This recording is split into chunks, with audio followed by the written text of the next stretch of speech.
आज हम पढ़ेंगे रसायन विज्ञान की पहली क्लास 11th की। ठीक है, ये एनसीईआरटी बुक है और पहले चैप्टर है। पहले चैप्टर का पार्ट 1 है और चैप्टर का नेम है रसायन विज्ञान की कुछ मूलभूत अवधारणाएं। ठीक है, चैप्टर का नाम है रसायन विज्ञान की कुछ मूल अवधारणाएं। ठीक है, तो अभी तक जो भी बच्चे व्हाट्सएप ग्रुप से न जुड़े हों, कक्षा 11 के हों, तो वो विद्यालय के व्हाट्सएप ग्रुप से जुड़ जाएं। ठीक है, और चैनल को सब्सक्राइब कर ले। ठीक है, तो चलते हैं अपने पार्ट 1 पे। पार्ट 1 आज पहला दिन है रसायन विज्ञान का, तो छोटा सा है, ज़्यादा बड़ा आज नहीं है। ठीक है, अगले दिन से आपको थोड़ी बड़ी क्लासें मिलेगी। ठीक है, तो और जो लोग ना जुड़े हों उनको भी इसमें जोड़ लीजिएगा, अपने दोस्तों को शेयर कीजिएगा वीडियो, ताकि वो उससे जुड़ जाए। चलिए, चैप्टर नेम आप पढ़ ही चुके हैं। चैप्टर नेम है रसायन विज्ञान की कुछ मूल अवधारणाएं। ठीक है, तो रसायन विज्ञान की कुछ मूलभूत अवधारणाएं। चलिए, तो इसकी हेडिंग, पहली हेडिंग जो है वो पढ़ते हैं, द्रव्य की प्रकृति। पहली हेडिंग इसमें क्या है? द्रव्य की प्रकृति। तो द्रव्य की प्रकृति होती क्या है? ठीक है, तो देखिए, हमने पहले भी द्रव्य के बारे में काफ़ी पढ़ा है कि द्रव्य जो है वो होती है जो क्या करती है। द्रव्य 3 प्रकार की होती है, ठोस, द्रव, गैस। ऐसे ही तो हमने पढ़ा है। और पढ़ा है कि कोई भी जो वस्तु हो जिसका द्रव्यमान होती है और जो स्थान घेरती है उसे भी हम लोग क्या बोलते हैं? द्रव्य कहते हैं। ठीक है, तो वही इसमें लिखा हुआ है, इसकी परिभाषा में भी वही है कि अपनी पूर्व कक्षाओं में आप द्रव्य शब्द से परिचित हैं। ठीक है, अपनी जो पिछली क्लासें हैं आपने 9th में पढ़ा है, हाई स्कूल में पढ़ा है। ठीक है, 7th में 8th में भी पढ़ा होगा कि जो द्रव्य होगा वो द्रव्य होता है, उसकी 3 अवस्थाएं होती हैं, ठोस, द्रव, गैस। इसके बारे में पढ़ा है। लेकिन अब देखिए, यहाँ पे अपनी पूर्व कक्षाओं में आपने द्रव्य शब्द से परिचित हैं। ठीक है, तो पहले द्रव्य की परिभाषा पढ़ लेते हैं कि द्रव्य की परिभाषा होती क्या है। तो द्रव्य की परिभाषा क्या होती है? कोई भी वस्तु जिसका द्रव्यमान होता है, भार होता है। द्रव्यमान में क्या होता है? भार। ठीक है, और जो स्थान घेरती है, जैसे जल स्थान घेरता है। ठीक है, और वही क्या कहलाती है? द्रव्य कहलाती है। इसका भार हो, जैसे लोहा। ठीक है, और जो स्थान घेरती है जैसे जल, और भी कई चीज़ें जो स्थान घेरती है, जैसे तेल। ठीक है, तो ये सब द्रव्य कहलाती है। क्या कहलाती है? द्रव्य। हमारे आसपास की सभी वस्तुएं द्रव्य द्वारा बनी होती हैं। ठीक है, हमारे आसपास जितनी भी वस्तुएं हैं वो सब किससे बनी होती हैं? द्रव्य की। ठीक है, तो हमारे आसपास कौन कौन सी वस्तुएं होती हैं? जैसे हम पढ़ते हैं तो हमारे पास पुस्तक होती है, तो ये भी क्या करती है? एक तरह की ये द्रव्य है। ठीक है, कलम जो होती है इसमें भी द्रव्य भरा होता है, तभी वो कलम चलती है। ठीक है, पेंसिल है तो ये भी एक द्रव्य का ही रूप है। जल है, जल स्थान घेरता है और ये भी एक द्रव्य है। ठीक है, और वायु है, ये भी एक द्रव्य है। लेकिन अगर इसमें हम अलग अलग छांटने के लिए बोलेंगे, ठोस, द्रव, गैस, तो देखिए, द्रव हमारा जल हो जाएगा, वायु हमारी गैस हो जाएगी, और बाकी सब क्या हो जाएंगे? ठोस हो जाएंगे, पुस्तक, कलम, पेंसिल। ठीक है, अब कह रहा है सभी जीव आदि द्रव्य से बने होते हैं। जितने भी जीव भी होते हैं वो भी किससे बने होते हैं? द्रव्य से ही बने होते हैं। मतलब तीनों का मिक्सचर होता है। जो जीव होते हैं उनमें क्या होता है? तीनों का मिक्सचर होता है। ये 2 का मिक्सचर ही हुआ, तो सभी जीव किसके बने होते हैं? द्रव्य से बने होते हैं। तो ये थी हमारी द्रव्य की परिभाषा। ठीक है, ये हमारी क्या थी? द्रव्य की परिभाषा। द्रव्य वो होता है जो स्थान घेरती है, भार होता है जिसमें, वो द्रव्य कहलाती है। द्रव्य 3 प्रकार के होते हैं, ठोस, द्रव, गैस। ठीक है, जैसे पुस्तक, कलम, पेंसिल, जल, वायु, आज सभी जीव जो होते हैं ये होते हैं, और सभी जीव भी क्या होते हैं? द्रव्य के बने होते हैं। ठीक है, तो ये तो द्रव्य की प्रकृति के बारे में पढ़ लिया। आगे चलते हैं, देख लीजिए। ये देखिए, ठोस है, इसकी 3 अवस्थाएं होती हैं, तो हम लिख देंगे। यहाँ पे हमने लिखा नहीं है। ठीक है, यहाँ पे लिख दीजिए, यह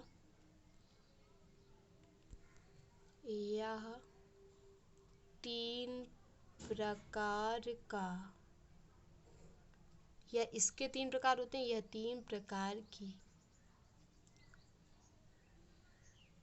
होता है। ठीक है, 3 प्रकार का होता है। तो पहला प्रकार कौन सा हो जाएगा? ठोस। तो लिख दीजिएगा पहला प्रकार कौन सा है? ठोस। ठीक है, फर्स्ट नंबर। दूसरा क्या हो जाएगा? तो दूसरा हो जाएगा, पहला हमारा क्या हो जाएगा? ठोस। ठीक है, दूसरा क्या हो जाएगा हमारे पास? गैस, द्रव।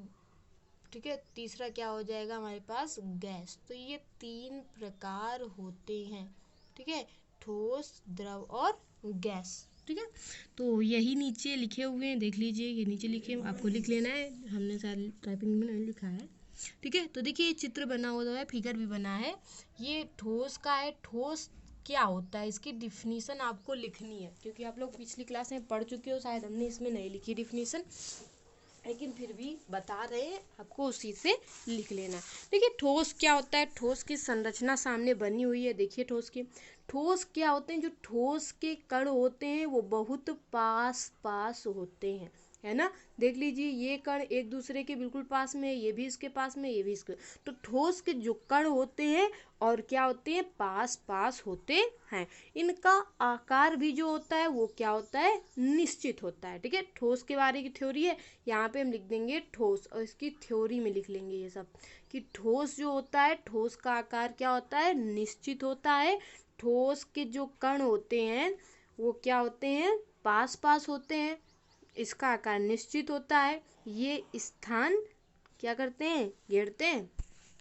स्थान इनका भार होता है, जो ठोस का होता है वो भार होता है। ठीक है, तो ये तो ठोस की डिफिनीशन थी। ये किसकी डिफिनीशन थी? ठोस की। अब आ जाते हैं द्रव की डिफिनीशन पे, तो द्रव हेडिंग डाल देंगे और द्रव की डिफिनीशन पढ़ेंगे। तो द्रव क्या होता है? तो द्रव होता है जो ठोस की अपेक्षा थोड़ा दूर दूर होते हैं। ठीक है, जिसके कण जो होते हैं वो ठोस की अपेक्षा थोड़ा दूर दूर होते हैं। देख लिए ठोस में बिल्कुल सटे हुए कण दिखाई पड़ रहे हैं, यहाँ पे थोड़ा थोड़ा सा दूर हो गए। तो ठोस की अपेक्षा, इसकी थ्योरी में लिखेंगे, ठोस की अपेक्षा, ठोस की अपेक्षा जो द्रव के कण होते हैं वो थोड़ा दूर दूर होते हैं। ठीक है, इनका आकार तो निश्चित होता है। ठीक है, इनका क्या होता है? आकार तो निश्चित होता है, लेकिन इनका आयतन निश्चित नहीं होता है। और क्यों नहीं होता है निश्चित? आयतन निश्चित होता है तो क्योंकि ये जिस भी पात्र में पड़ते हैं उसी का आकार ग्रहण कर लेते हैं। जैसे अगर भगोने में पड़े, भगोने का आकार ग्रहण कर लिया, टब में पड़े, तब का आकार ग्रहण कर लिया, बाल्टी में पड़े तो बाल्टी में जल जैसे डाला जाता है तो उसी का आकार ग्रहण कर लेते हैं। तो इनका आकार क्या होता है? निश्चित होता है, पर आयतन निश्चित नहीं होता। तो ये तो डिफिनीशन हो गई हमारी द्रव की। द्रव कौन होता है? जैसे जल, ठीक है, तेल, ये सब द्रव ही होते हैं। आगे चलते हैं, गैस पे आ जाते हैं। ठीक है, तो गैस के जो अणु होते हैं, देखिए ठोस के बिल्कुल पास पास, द्रव के उसके दूर दूर, और ये सबसे दूर दूर होते हैं, मतलब ये इनकी जो दूरी होती है बहुत दूरी होती है। ठीक है, तो गैस के जो अणु होते हैं वो काफ़ी दूर दूर होते हैं। ठीक है, गैस के जो अणु होते हैं वो काफ़ी दूर दूर होते हैं। ठीक है, इनका ना तो आकार निश्चित होता है, ये किस आकार में हो जाए, छोटे भी हो सकते हैं, बड़े भी हो सकते हैं, और ना ही इनका आयतन निश्चित हो, कहाँ तक ये फैल जाए। ठीक है, तो इनका ना तो आकार निश्चित होता है और ना ही क्या होता है? आयतन निश्चित होता है। जिसका आकार और आयतन दोनों निश्चित नहीं होता वो हमारी गैस कहलाती है। क्या कहलाती है? गैस। तो ये गैस की परिभाषा है, आपको लिख लेनी है अपनी कॉपी में, कि गैस, ठोस, द्रव और गैस की परिभाषा हमने बता दी है, आपको सुन के कॉपी में नोट कर लेना है, और फिगर इसी तरह से बना लेना जो ये बने हुए हैं। ठीक है, तो चलिए चलते हैं अब अपने अगले टॉपिक पे। ठीक है, मतलब इसी के बारे में है। ठीक है, तो देखिए यहाँ पे थ्योरी है, थोड़ी इसी के बारे में बताया गया है, वही जो आपको ऊपर बताया गया है वही नीचे लिखा हुआ है। देखिए लिखा है, कणों की इन व्यवस्थाओं के कारण द्रव की विभिन्न अवस्थाओं के निम्नलिखित अभिलक्षण होते हैं। ठोस के बारे में बताया गया, गैस के बारे में बताया गया, वही यहाँ पे लिखा है, द्रव के बारे में बताया गया, वही यहाँ पे लिखा है। तो देखिए वही लिखा है, ठोस का निश्चित आयतन तो होता है लेकिन आकार भी इसका निश्चित होता है, और ठोस के जो कण होते हैं वो पास पास होते हैं। आपको हेडिंग डाल के लिख लेना है यहाँ पे। ठीक है, यहाँ पे हेडिंग डाल देनी है, नंबर में है, हेडिंग डाल देनी है।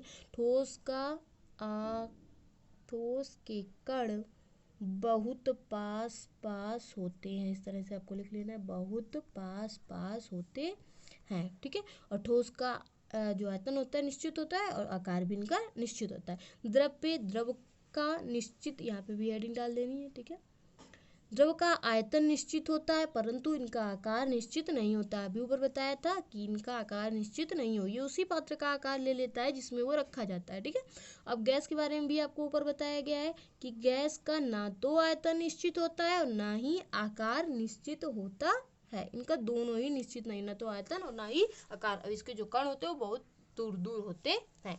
तो ये थी ठोस, द्रव, गैस। ठीक है, वैसे हम पिछली कक्षा में पढ़ चुके थे लेकिन फिर से यहाँ पे आपको पढ़ाया क्योंकि आपके सिलेबस में है। ठीक है, तो चलिए ये तो था हमारी थ्योरी। ठीक है, आगे चलते हैं, देखते हैं कुछ है क्या है थोड़ा सा। देखिए द्रव को, ये तो ठोस, द्रव, गैस, ये तो 3 पार्ट थे। ठीक है, वैसे द्रव को किस में बांटा जाता है, तो वैसे द्रव को 2 भागों में बांटा जाता है। पहला होता है मिश्रण इसका और दूसरा होता है शुद्ध पदार्थ। द्रव को 2 भागों में बांटा जाता है, किसमें मिश्रण और शुद्ध पदार्थ। ठीक है, तो मिश्रण के भी यहाँ पे पार्ट होते हैं और मिश्रण के पार्ट कौन कौन से होते हैं, समांगी मिश्रण और विषमांगी मिश्रण। ठीक है, मिश्रण क्या होता है, जिसमें मिक्सचर हो, ठीक है, वो मिश्रण कहलाता है। अब शुद्ध पदार्थ के भाग कितने होते हैं, तो शुद्ध पदार्थ के भी 2 भाग होते हैं, एक होता है तत्व और दूसरा होता है यौगिक। ठीक है, तो इनके बारे में हम कल की क्लास में पढ़ेंगे। हमने कहा था कि आज की जो क्लास है वो केवल छोटी है। कल हम मिश्रण के बारे में पढ़ेंगे, शुद्ध पदार्थ क्या होता है उसके बारे में पढ़ेंगे, समांगी मिश्रण क्या होता है, विषमांगी मिश्रण क्या होता है, तत्व क्या होता है और यौगिक क्या होता है, इन सब के बारे में हम कल की क्लास में पढ़ेंगे। तो आज की क्लास काफ़ी छोटी थी। ठीक है, इतना ही था आज की क्लास में, तो बस यहीं से अपनी क्लास को स्टॉप कर रहे हैं। ठीक है, अभी तक अगर कोई भी व्हाट्सएप ग्रुप से ना जुड़ा हो तो आप लोग शेयर करके वीडियो को उससे व्हाट्सएप ग्रुप से जुड़ने के लिए कहिए, आपकी सहेली हो, फ्रेंड हो, जो भी। ठीक है।